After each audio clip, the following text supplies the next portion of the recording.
Good morning, student. Today in this video we will discuss the topic of free fall, acceleration due to gravity or value of acceleration due to gravity on the surface of earth or on the surface of moon. First of all, we will start the topic of free fall. What is free fall? Free falls means falling of a body freely towards the earth. Means हम बोलेंगे the falling of a body, the falling of a body, किसी भी body का fall हो रहा है किसकी तरफ, on which, falling of a body on which force of gravitation, force of gravitation of earth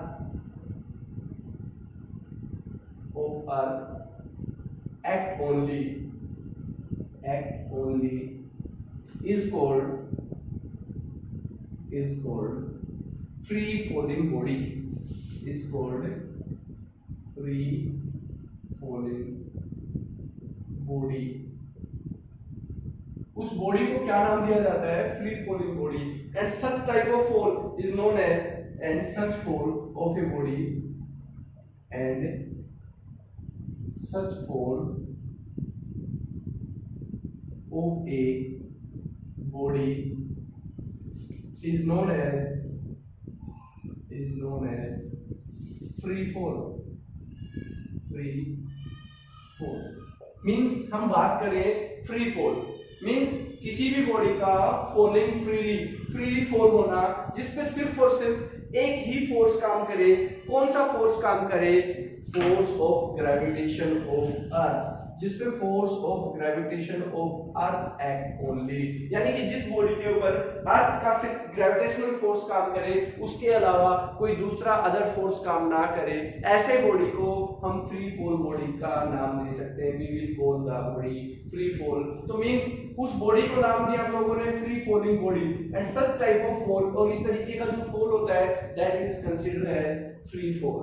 means हम लोगों ने बताया कि फ्री फॉल का मतलब क्या हो गया, कि the falling of a body on which force of gravitation of earth act only. सिर्फ force of gravitation of earth act करे, सिर्फ ओनली एक ही फोर्स काम करे. जैसे फॉर एग्जांपल देखा होगा, ये बॉडी फ्रीली डाउनवर्ड आ रही है, तो इसको अपने अर्थ जो है अपनी तरफ क्या कर रही है, अट्रैक्ट कर रही है. किस फोर्स से, एक फोर्स ऑफ ग्रेविटेशन से अट्रैक्ट कर रही है. उस टाइप के फॉल को हम लोग क्या बोलते हैं, फ्री फॉल. अब गैलीलियो ने ऑब्जर्वेशन दी थी कुछ, ये बड़ा इंपॉर्टेंट पॉइंट है. गैलीलियो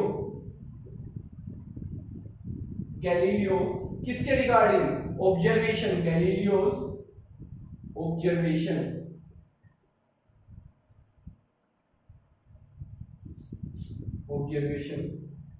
किसके रिगार्डिंग अगर देखा जाए, on free fall body, on free falling body. Very important term. ये गैलीलियो की कुछ ऑब्जर्वेशन थी फ्री फॉलिंग बॉडी के रिगार्डिंग. क्या ऑब्जर्वेशन थी अगर गैलीलियो की बात करें हम लोग, देखो फ्री फॉल बॉडी को देखा होगा आप लोगों ने. जब भी कोई बॉडी फ्री फॉल होती है तो उस फ्री फॉल के अंदर क्या होता है, देखो अगर बात करें the speed of A free falling body, क्या होती है स्पीड. अगर बात करें किसी भी फ्री फॉलिंग बॉडी की स्पीड क्या होती है, इंक्रीज होती है.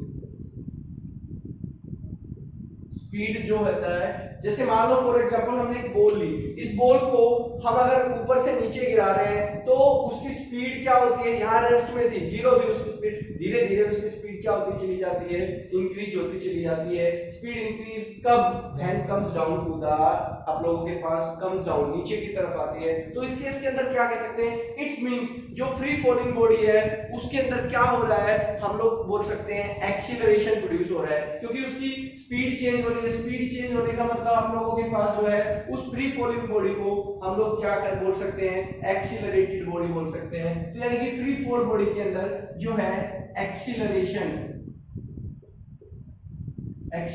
क्या होता है आप लोगों के पास, जो स्पीड चेंज होगी, तो फ्री फॉलिंग बॉडी को हम क्या बोलते हैं, एक्सीलरेटेड मोशन बोल सकते हैं, एक्सीलरेटेड, LARETED,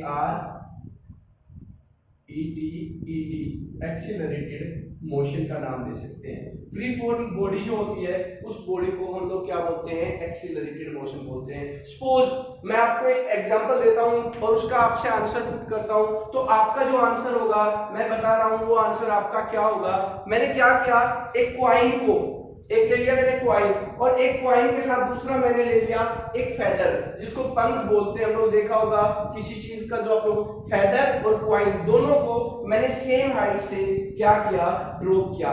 एक तो मैंने लिया क्वाइन बेटा, और एक मैंने लिया फेदर, और इन दोनों ऑब्जेक्ट को, ये दो अलग अलग ऑब्जेक्ट है, और इन दोनों ऑब्जेक्ट को हमने सेम हाइट से क्या किया, ड्रॉप किया। अब आपसे क्वेश्चन पूछा जाए, क्वाइन को भी दोनों को सेम हाइट से नीचे ड्रॉप किया जा रहा है, फेदर को भी सेम हाइट से ड्रॉप किया जा रहा है। अब आपसे बेटा ये पूछा जाए कि दोनों में से ग्राउंड के ऊपर कौन सा पहले रीच होगा। ये हमारे पास, अगर हमारे पास हम मान लें ग्राउंड के ऊपर अगर फेदर और क्वाइन को सेम हाइट से ड्रॉप किया जाए, तो कौन सा आप लोगों के पास ग्राउंड पे आएगा। तो इसलिए हमारा आंसर क्या होगा कि सर क्वाइन क्या आएगा, फर्स्ट ग्राउंड के ऊपर आएगा। क्यों, क्योंकि क्वाइन का और फेदर के अंदर देखा जाए, आप लोगों के पास क्या है, क्वाइन का मास क्या है, मोर मास है। क्वाइन की बात करें तो इसका मास क्या है, मोर मास है, और अगर हम लोग बोले फेदर का, इसका मास क्या है, लेस मास है। तो मींस जो मासिव बॉडी होती है, मास जिनके अंदर एग्जिस्ट करता है, वो बॉडी पहले आ रही है अकॉर्डिंग टू यू। अब आपका आंसर तो क्वाइन था कि क्वाइन जो है सर वो हमारे पास ग्राउंड के ऊपर फर्स्ट होगा, क्योंकि ये चीज गैलीलियो के अंदर ऑब्जर्वेशन के अंदर फ्री फॉल बॉडी के अंदर स्टडी की गई है। तो आपका आंसर होगा क्वाइन, क्योंकि क्वाइन, अगर आपसे कोई आपका आंसर का पूछे कि सर बेटा क्वाइन क्यों है, तो तुम एक ही बात बोलोगे, सर क्वाइन जो इसलिए है कि क्वाइन का मास ज्यादा है और फेदर का मास क्या है, कम है। बट सच ए जनरलाइजेशन जो आपने जो नोटिस किया, दैट इज नॉट करेक्ट। ये जो आपने ये बात जो ऑब्जर्व की कि सर क्वाइन फर्स्ट आएगा दैट और फेदर बाद में आएगा, दैट इज नॉट करेक्ट। ये करेक्ट नहीं है। अगर आप लोगों के पास हम फ्री फॉल बॉडी के अंदर बात करें, फ्री फॉल बॉडी के अंदर, अब इसका रीजन भी मैं आपको बता देता हूं। ये सब गैलीलियो ने आर्गुमेंट किया किसके ऊपर, उसने क्या किया, एक चीज मैं आपको बताता हूं। उसने दो सॉलिड बॉल ली, गैलीलियो ने दो सॉलिड बॉल ली, एक बॉल ये ली और एक सॉलिड बॉल ये ली।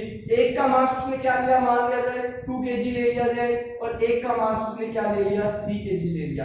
दोनों आप लोगों के पास मास सॉलिड बॉडी है, ये दोनों के दोनों। अगर बात करें हम लोगों के पास ये सॉलिड बॉल है, दोनों सॉलिड बॉल है, और इन दोनों बॉल्स को अगर सेम हाइट से बेटा ड्रॉप किया गया, तो सेम हाइट पे ड्रॉप किया गया, तो उनकी ग्राउंड पे जब वो पहुंच रही है, तो अप्रोक्सीमेटली वो दोनों साइमल्टेनियसली एक साथ ही पहुंच रही है। अप्रोक्स थोड़ा बहुत माइनर सा डिफरेंस होगा, बट साइमल्टेनियसली अगर उनको ऑलमोस्ट सेम टाइप पे वो ग्राउंड के ऊपर क्या आ रही है, एक साथ आ रही है। क्यों, क्योंकि दोनों सॉलिड बॉडी है। बट यहां जो है, अगर क्वाइन और फेदर की बात की जाए, क्वाइन के अंदर देखा जाए, तो सबसे पहले अगर मैं आप इन दोनों का अगर एक्सप्लेनेशन देता हूं, तो दोनों के एक्सप्लेनेशन में क्या बताएंगे कि ये जो मासिव बॉडी है, ये तो दोनों सॉलिड बॉडी है। बट अगर क्वाइन का बात देखा जाए, क्वाइन का अगर आप लोगों के पास मास देखा जाए और फेदर का मास देखा जाए, बट दोनों के अंदर देखा जाए, आप लोगों के पास एक पॉइंट मैं आपको बताता हूं, डिफरेंट मासेज है,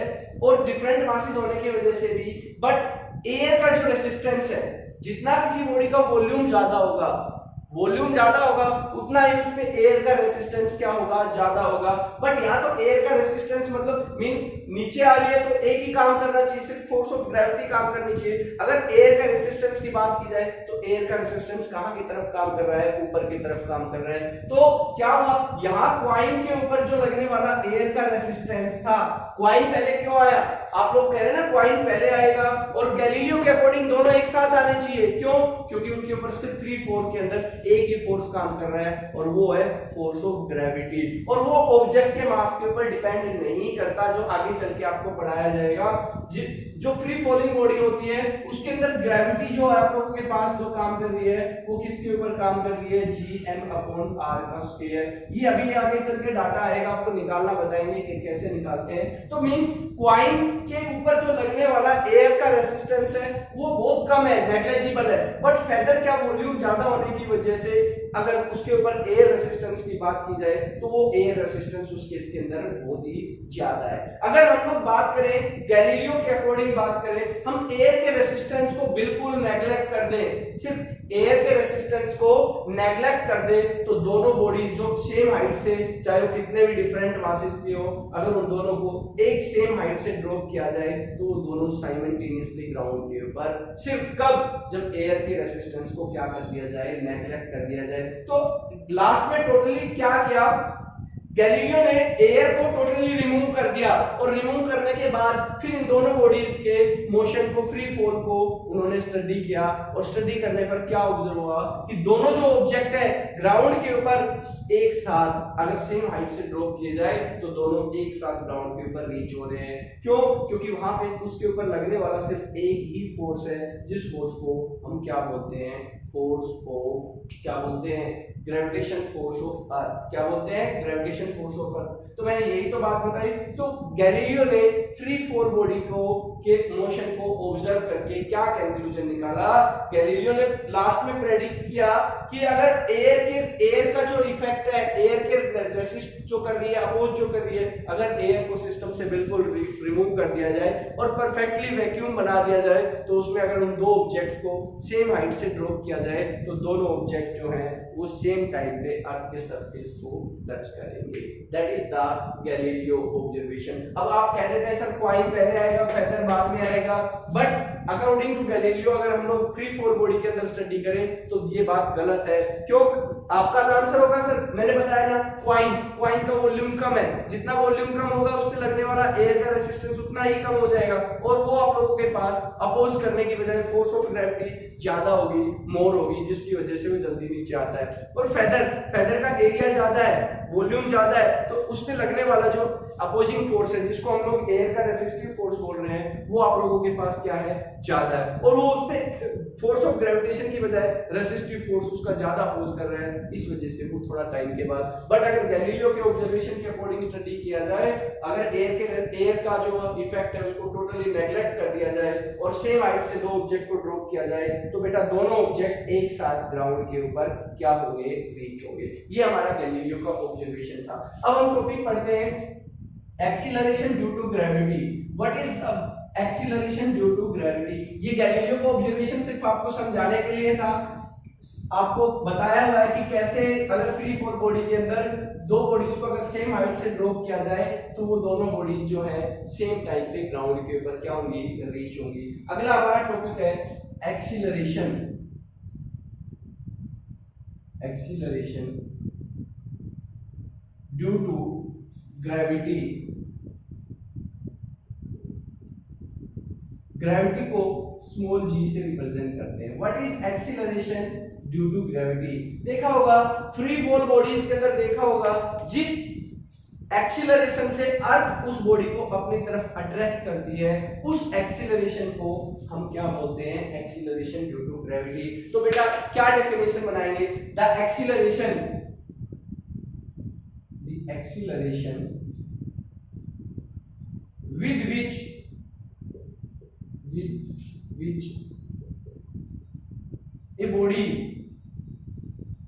with which a body forcefully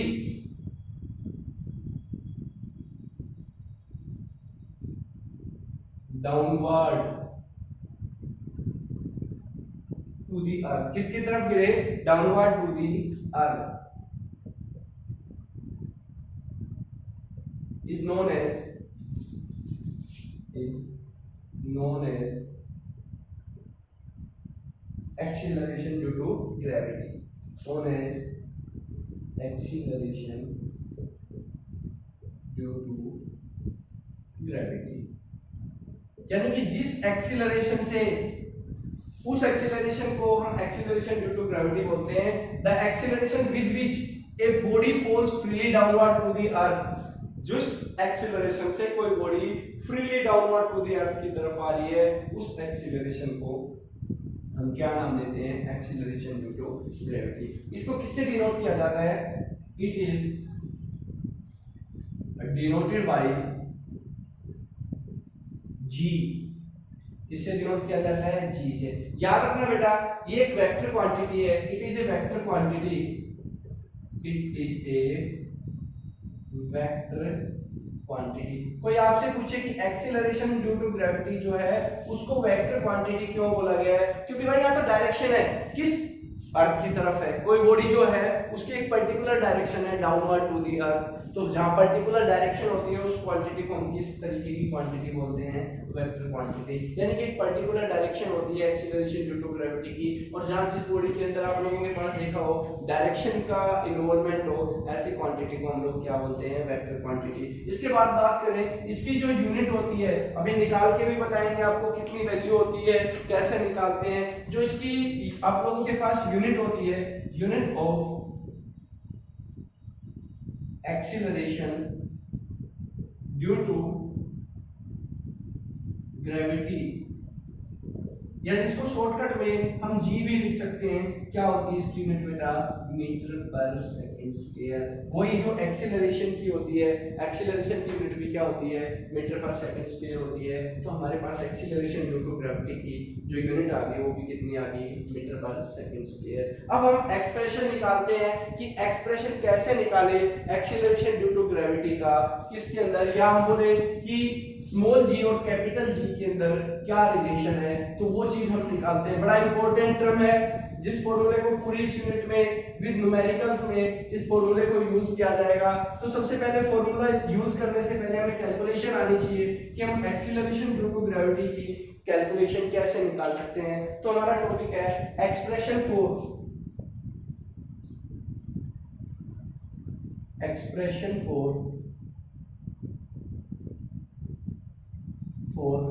acceleration due to gravity, acceleration due to gravity, ठीक है। या इसको हम एक और भी नाम दे सकते हैं, वो नाम क्या दे सकते हैं कि स्मॉल जी और कैपिटल जी के बीच में क्या रिलेशन है। एक और भी फॉर्म के अंदर होता है रिलेशन बिटवीन, कैपिटल जी का मतलब होता है universal gravitational constant, and small G का मतलब होता है एक्सीलरेशन ड्यू टू ग्रेविटी। इन दोनों के बीच में क्या रिलेशन है, उस चीज को हम लोगों ने कंसीडर करना है। मींस स्मॉल जी और कैपिटल जी का जो बेटा है वो रिलेशन हम लोगों ने निकालना है। तो हम लोग रिलेशन निकालने के लिए क्या करते हैं? To establish the relation between G and G. अगर हम इन दोनों के बीच में जी और जी के बीच में रिलेशन निकालते हैं तो हम अपनी जो अर्थ है, सपोज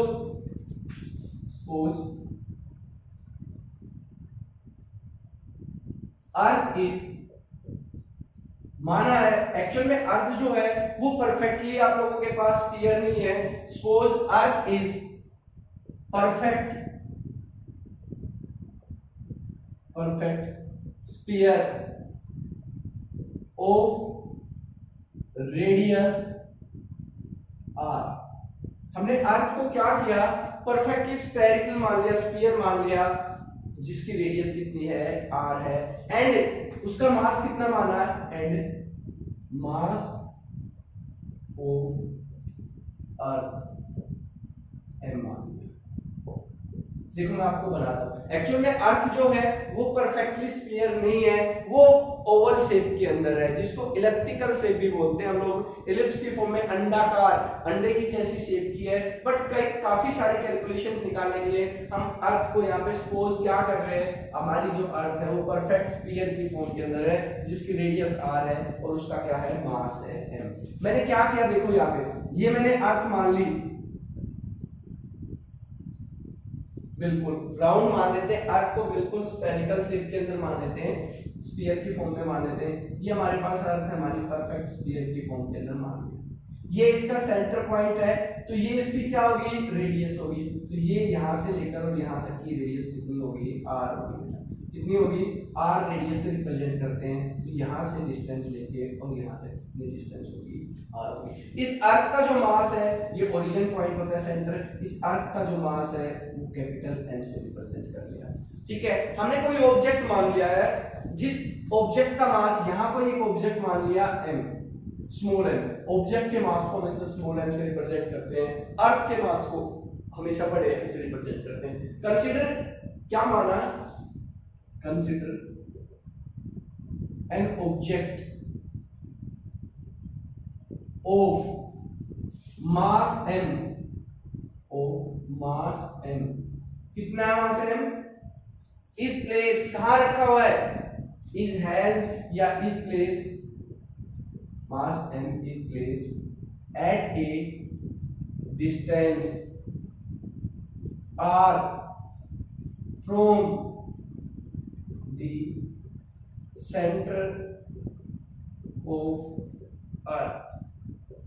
सेंटर ऑफ अर्थ से कितने डिस्टेंस पे रखा हुआ है, ये ऑब्जेक्ट है यहां, जिसका मास m है, ये अर्थ के सेंटर से अगर देखा जाए यहां से और यहां तक, अगर हम लोग इस डिस्टेंस की बात करें तो यहां से और यहां तक की जो डिस्टेंस है अर्थ के सेंटर से, वो कितनी मान ली, r मान ली। अब यहां देखो, जैसा कि फिगर के अंदर दिखा रखा है, अब एक ऑब्जेक्ट तो ये हो गया और एक ऑब्जेक्ट होगी, दूसरी ऑब्जेक्ट होगी अर्थ। जब दो ऑब्जेक्ट हो गए तो दोनों ऑब्जेक्ट के बीच में क्या होता है, ग्रेविटेशनल फोर्स होता है। ये आपने पढ़ा था फर्स्ट टॉपिक के अंदर, हमारे पास Newton universal law of gravitation क्या था कि every two object in this universe attract each other. तो हम एक ऑब्जेक्ट, तो ये मास m वाला, स्मॉल m वाला हो गया, ये तो ऑब्जेक्ट हो गया, और दूसरा ऑब्जेक्ट का काम यहाँ पे कौन कर रही है, अर्थ कर रही है, तो दोनों के बीच में क्या लगेगा, फोर्स ऑफ ग्रेविटेशन लगेगा। तो according to the Newton's law of gravitation, according to the Newton's law of gravitation, हम क्या निकालते हैं, न्यूटन्स लॉ का यूज करके, ग्रेविटेशन के लॉ का यूज करके हम इन दोनों ऑब्जेक्ट के बीच में क्या निकालते हैं, फोर्स निकालते हैं। तो फोर्स की किससे निकालते हैं, F is equal to G, एक ऑब्जेक्ट का मास m1 का स्मॉल m, दूसरा ऑब्जेक्ट है अर्थ, उसका मास m1 m2 हो गया, अपॉन इन दोनों के बीच की जो डिस्टेंस है ऑब्जेक्ट से लेकर अर्थ के सेंटर की जो डिस्टेंस है वो ले ली मैंने r का स्क्वायर। इक्वेशन नंबर 1 मान ली। यहां पे अगर हम इन टर्म्स की बात करें, g क्या है, यूनिवर्सल ग्रेविटेशनल कांस्टेंट है, g यूनिवर्सल ग्रेविटेशनल कांस्टेंट, जिसकी वैल्यू फिक्स होती है 6.67 मल्टीप्लाइड बाय 10 की पावर -11 न्यूटन मीटर स्क्वायर पर केजी का स्क्वायर। m, स्मॉल m क्या है, मास ऑफ ऑब्जेक्ट, जो छोटा ऑब्जेक्ट लिया हुआ है, capital M mass of earth, और r distance between object and earth from the center point। कहां से डिस्टेंस जो है, फ्रॉम अर्थ की सेंटर पॉइंट से उस ऑब्जेक्ट के बीच की डिस्टेंस कितनी है, यहाँ पे r है। Is that clear. अब हम लोगों ने पढ़ा है कि इससे आगे जो टॉपिक अभी हम लोगों के पास आता है, अभी हमने एक टॉपिक यहाँ पे पढ़ा है कि जब दो बॉडीज है, जब कोई बॉडी फ्रीली फॉल हो रही हो, तो उस फ्रीली फॉल के अंदर, उस केस के अंदर जो उसका एक्सीलरेशन ड्यू टू ग्रेविटी है, तो वो कितनी मान ली जाए, मान ली जाए when a body fall freely, when a body fall freely, तो उसके अंदर एक्सीलरेशन ड्यू टू ग्रेविटी कितने मान लेते हैं हम लोग, g मान लेते हैं। तो क्या होगा, fall freely, then acceleration due to gravity कितना एक्सीलरेशन प्रोड्यूस होगा ग्रेविटी के कारण, उसमें g एक्सीलरेशन प्रोड्यूस होगा।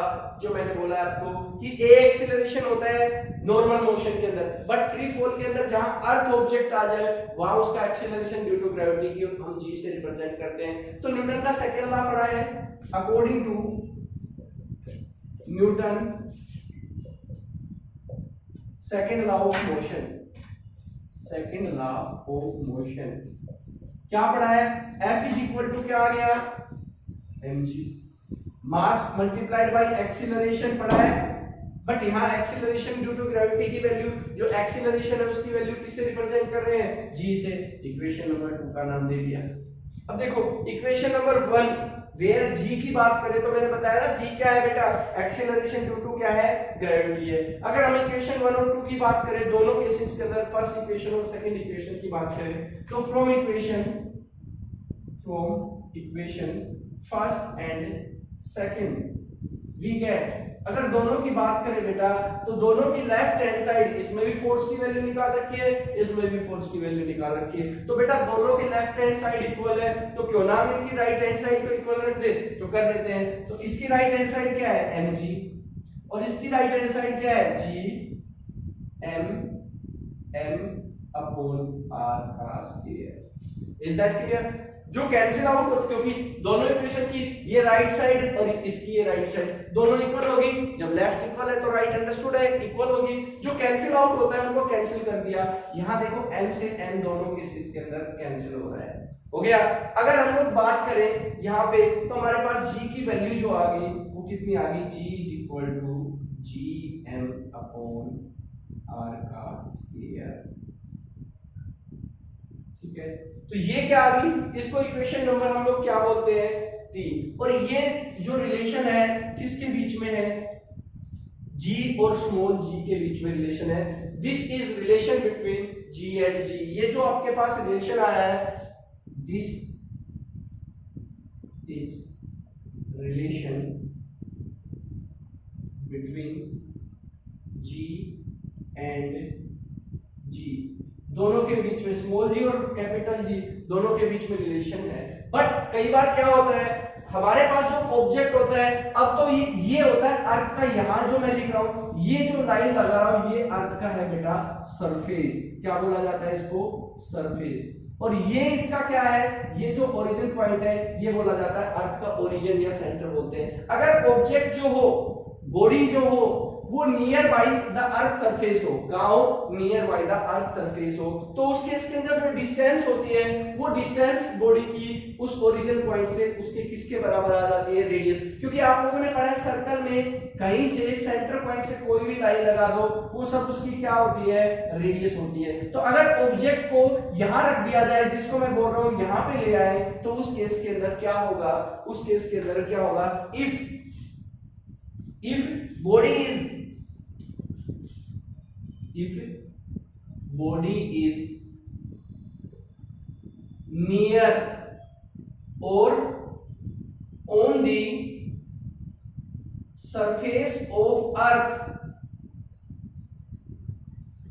कहां हो, या तो बॉडी नियर बाई बिल्कुल सरफेस के नजदीक हो या बिल्कुल ही सरफेस पे हो, तो उस केस के अंदर इक्वेशन 3 के अंदर जो डिस्टेंस है वो डिस्टेंस किसके इक्वल आ जाएगी, वो रेडियस के इक्वल आ जाएगी, रेडियस ऑफ अर्थ के इक्वल आ जाएगी। क्योंकि ऑब्जेक्ट कहीं से, मैंने बताया ओरिजिन से कोई लाइन सरफेस को जो टच करेगी वो उसकी क्या होगी, रेडियस होगी। तो उस केस के अंदर इक्वेशन 3 जो है वो किसके अंदर कन्वर्ट हो जाएगी, g is equal to gm upon r cos kr।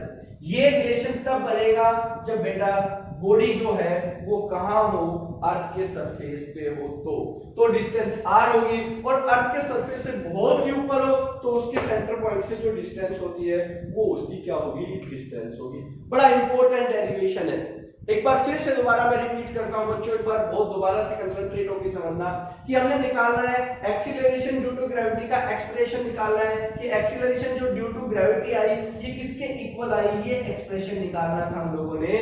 तो उसके लिए या ये कह सकते हो, देखो ये g और g के बीच में रिलेशन है, कैपिटल G इधर है और स्मॉल g इधर है, कैपिटल G इधर है, इन दोनों के बीच में रिलेशन को रिप्रेजेंट करती है। तो हमने क्या किया, suppose earth is a perfect sphere of radius R, ये अर्थ मान ली, परफेक्ट स्फीयर मान ली, इस अर्थ का ओरिजिन से जो आप लोगों के पास सरफेस को टच करने वाली लाइन है वो उसकी रेडियस क्या मान ली आर, और बेटा उसका मास क्या मान लिया मैंने, अर्थ का मास कैपिटल एम से रिप्रेजेंट कर दिया।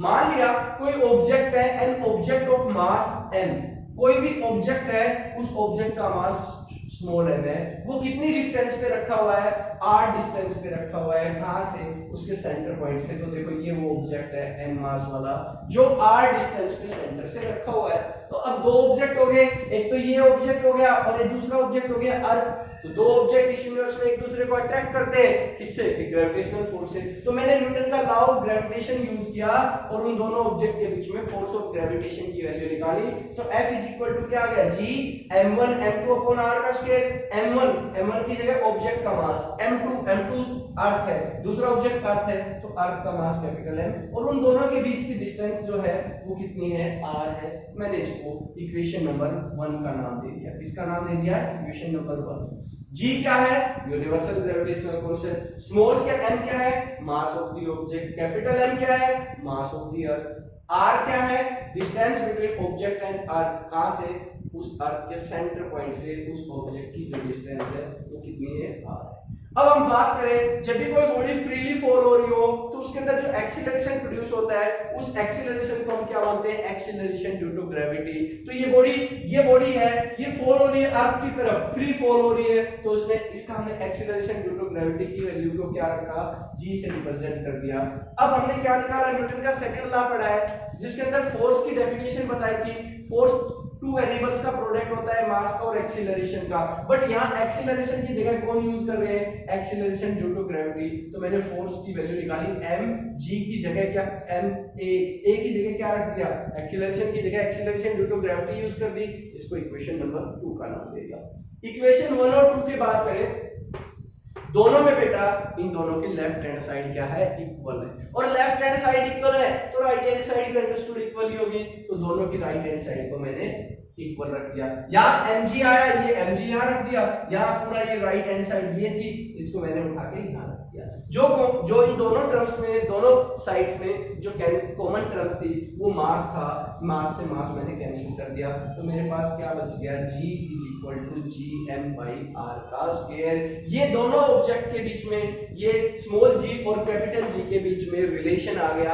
अब कई बार क्या होता है, ये तो जो ऑब्जेक्ट है अर्थ के सरफेस से बहुत ऊपर रखा हुआ है, कई बार क्या होता है बिल्कुल अर्थ के सरफेस पे या थोड़ा सा अबोव उसके ऊपर नियर बाय सराउंडिंग में रखा होता है। तो उस केस के अंदर जो उसकी डिस्टेंस होती है उन ऑब्जेक्ट की और सेंटर पॉइंट से अर्थ की, उस केस के अंदर हम उसकी जो डिस्टेंस होती है उसको क्या लेते हैं, रेडियस ऑफ अर्थ लेते हैं। तो रेडियस ऑफ अर्थ, उनके बीच की डिस्टेंस की जगह रेडियस ऑफ अर्थ, क्यों, कहीं भी इस सरफेस के ऊपर, मैंने बताया ये वाला रेड कलर से जो दिखा रहा हूं ये अर्थ का सरफेस है, कहीं भी इस सरफेस के ऊपर ऑब्जेक्ट रखा होगा तो उसकी डिस्टेंस रेडियस की इक्वल होती है, क्योंकि ओरिजिन से जो लाइन ड्रॉ की जाती है जो सरफेस को टच करती है वो उसकी क्या होती है बेटा, रेडियस होती है। तो हमारे पास एक रिलेशन आ गया, नियर और on the surface of earth हो तो g is equal to g m upon r का स्क्वायर। तो यार g क्या है बेटा, G तो आप लोगों के पास यूनिवर्सल ग्रेविटेशनल कांस्टेंट है,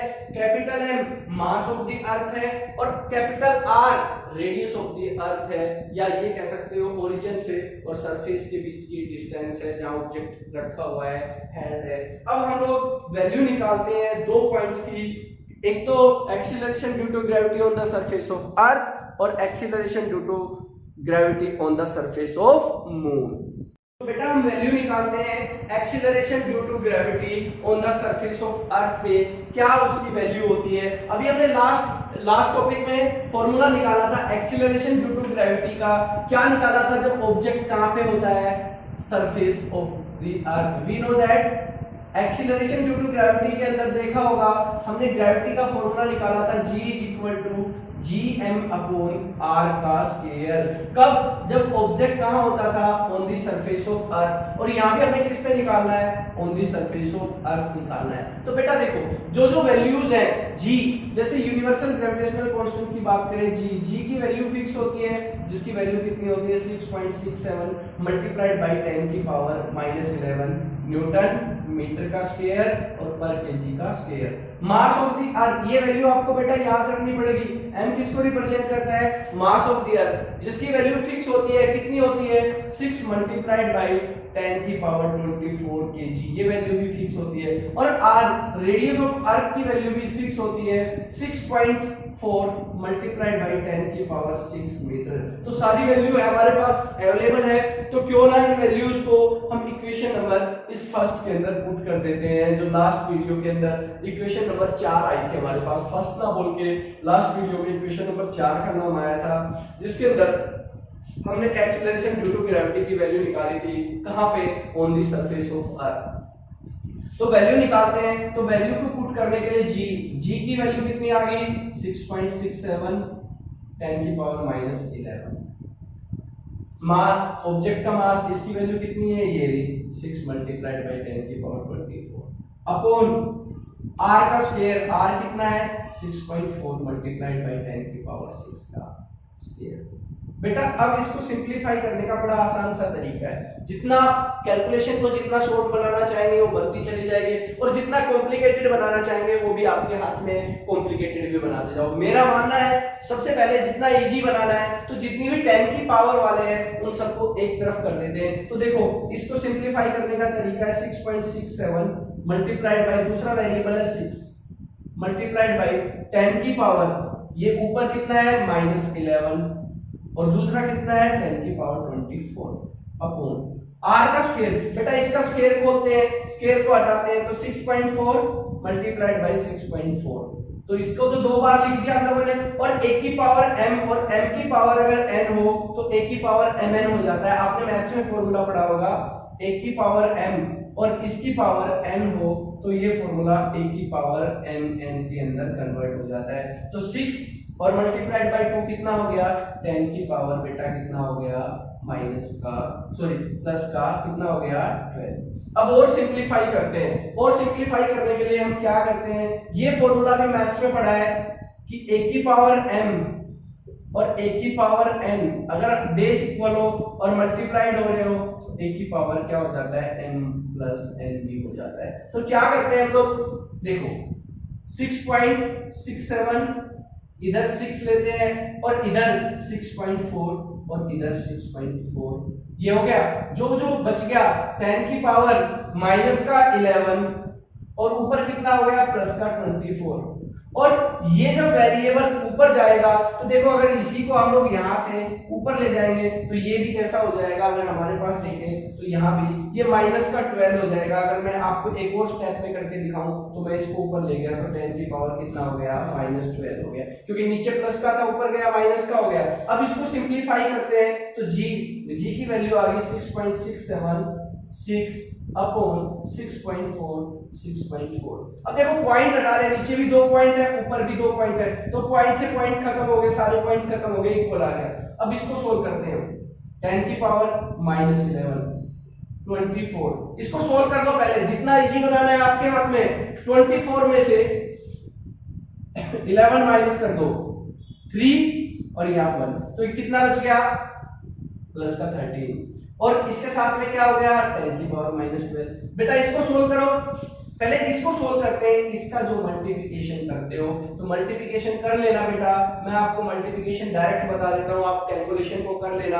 अब कैलकुलेशन आप लोगों को करने के लिए खुद अपने पेन कैलकुलेटर यूज करने पड़ेंगे, पेन को ही कैलकुलेटर बनाना पड़ेगा, कैलकुलेटर कहीं नहीं मिलता, आपको खुद यूज करने पड़ेंगे। जब इसकी वैल्यू निकालोगे तो हम इसकी, जब मैंने सर्कल किया हुआ है 9.9676 जो वैल्यू आती है, और इसको सोल्व करते हैं तो ये माइनस का 13 प्लस का 13 और माइनस का 12, कितना बचेगा? 1 बचेगा। तो हम लोग अगर g की वैल्यू निकालते हैं तो हमारे पास g की वैल्यू कितनी आ जाती है? 0.976 मल्टीप्लाइड बाय 10। क्यों?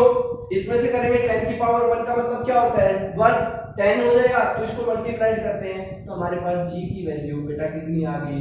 9.8 मीटर का पर का सेकंड स्क्वायर। ये हमारे पास अर्थ के सरफेस के ऊपर क्या आ गई? वैल्यू आ गई acceleration due to gravity.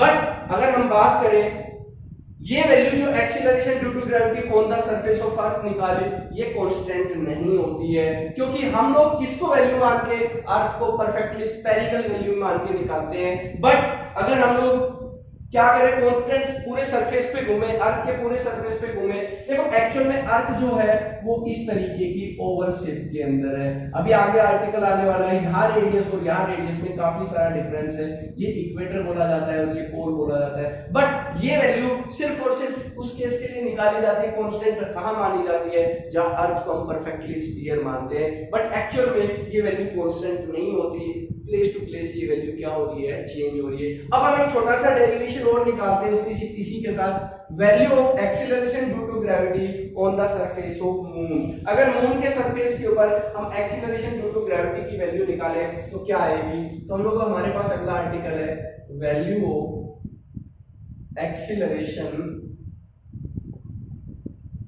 Due to gravity, G की वैल्यू ही निकालते हैं, बट यहां किसके ऊपर निकालते हैं, on the surface of moon, moon के सरफेस पे निकालते हैं। बेटा फॉर्मूला सेम होगा, बस ये मास ऑफ द मून और रेडियस ऑफ मून यूज होगी, तो फॉर्मूला तो हमारे पास सेम रहेगा, क्या, G equal to GM upon R का स्क्वायर। यहाँ R का स्क्वायर, यहाँ G तो क्या है, यूनिवर्सल ग्रेविटेशनल कांस्टेंट है, जिसकी वैल्यू कितनी होगी, 6.67 मल्टीप्लाइड बाय 10 की पावर -11 न्यूटन मीटर स्क्वायर पर केजी का स्क्वायर। m क्या है, इसको रिप्रेजेंट करेंगे हम मास ऑफ मून। और मास ऑफ मून की बात करें तो मास ऑफ द मून की वैल्यू फिक्स होती है 7.4 मल्टीप्लाइड बाय 10 की पावर 22 केजी। याद रखनी पड़ेगी बेटा ये वैल्यूज आपको।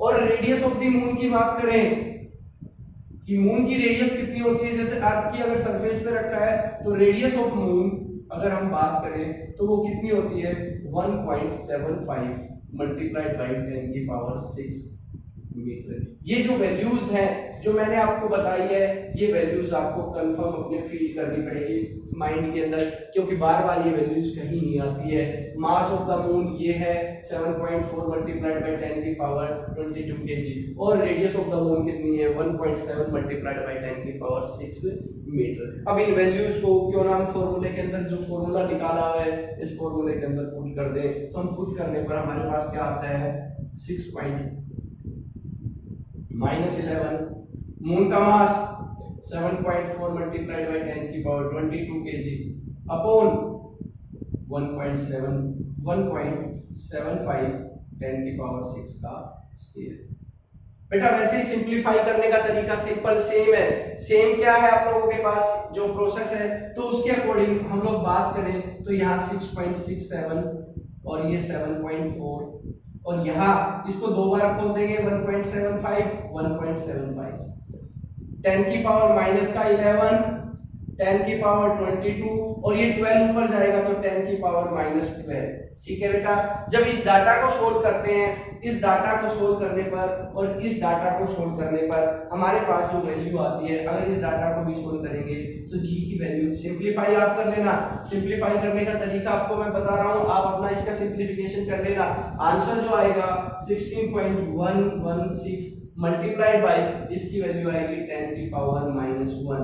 क्यों, देख लेना 12 और प्लस का जो हो गया 11 कितने हो गए 23 माइनस के, और 22 प्लस का तो माइनस का 1 बचेगा। और इसको सोल्व करोगे तो ग्रेविटी ऑन द मून की वैल्यू जो आएगी 1.6 मीटर पर सेकंड स्क्वायर। ये ग्रेविटी आ जाएगी, किसके ऊपर आएगी बेटा, ये मून पे आएगी। तो दोनों के बीच में ये रिलेशन था, दोनों की ग्रेविटी कैसे निकालते हैं। तो ग्रेविटी निकालने का फॉर्मूला सेम है, हमने सिर्फ और सिर्फ क्या यूज किया है, हमने एक्सीलरेशन ड्यू टू ग्रेविटी जो निकाली थी वो वैल्यू हमने यूज की है, और यूज करके हमने डाटा जो इन दोनों के बीच में सोल्व किया है वो सेम है, बस सिर्फ वैल्यू का फर्क है। बाकी सारा जो डाटा है वो आप लोगों के पास एग्जैक्टली सेम है। कौन सा जो निकाला है, एक्सीलरेशन ड्यू टू ग्रेविटी के लिए और मून की ग्रेविटी के लिए, अर्थ की ग्रेविटी के लिए। यही फॉर्मूला यूज किया, सिर्फ वैल्यू चेंज करनी है, वैल्यू चेंज करके इसमें और इसमें वैल्यू का फर्क है, बाकी सारी कैलकुलेशंस आपके पास सेम है। Thank you so much. बिल्कुल आप लोगों को जो है ना, मैं देख पा रहा हूँ वीडियो को आप लोग नहीं देखते हैं, कोई फायदा नहीं है मेरे बनाने का। जरूर आप लोग जो है ना बताएं कि कहाँ कहाँ कमियां हैं। Thank you so much.